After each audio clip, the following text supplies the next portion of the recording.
I ftuar në një emision, aktori i madh i humorit shqiptar Mehdi Malkaj ka dhënë një rrëfim të sinqertë dhe pa filtra për betejën e gjatë dhe të dhimbshme të djalit të tij me substancat narkotike. Pa dramatizime dhe pa vitimizim, aktori i madh foli si baba, me fjalë të thjeshta dhe të vërteta që peshojnë rënd.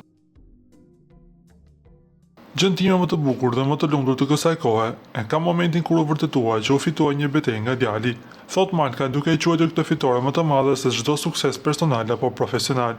Ai rrëfen se djali ishte vetëm 15 vjeç kur provoi për herë të parë drogën, në një kohë kur askush nuk e kuptonte realisht çfarë ishte dhe sa shkatërruese mund të bëhej.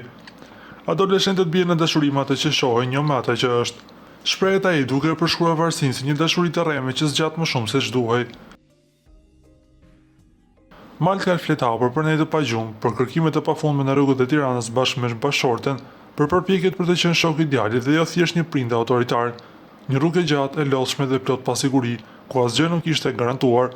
Një nga momentet më prekse të rrëfimit lidhet me marrëdhënien mes vëllait dhe motrës.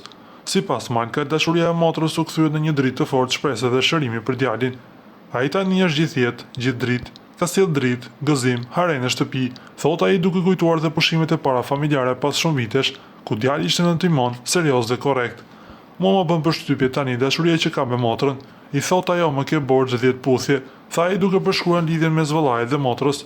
Në fund, Mehdi Malkaj përcjell një mesazh të fortë të rrallë për mënyrën se si flitet për drogën. Mos mallkoni kur u paça fëmijët me drogë. Është luftë e madhe, shumë e madhe. Unë jam një sy e vesh andej e një sy këtej, nuk i dihet asnjëherë. Tha ai, duke pranuar se vigjilenca nuk mbaron kurrë, por duke besuar se dashuria, familja dhe koha mund të bëjnë mrekulli. Me gruan time i kemi larë rrugët e Tiranës, tërë natën me idenë se do të gjenim djalin, nuk i gjenim, vinte vetë. Tha në një moment të podcastit, aktori i madh i humorit Mehdi Malkaj.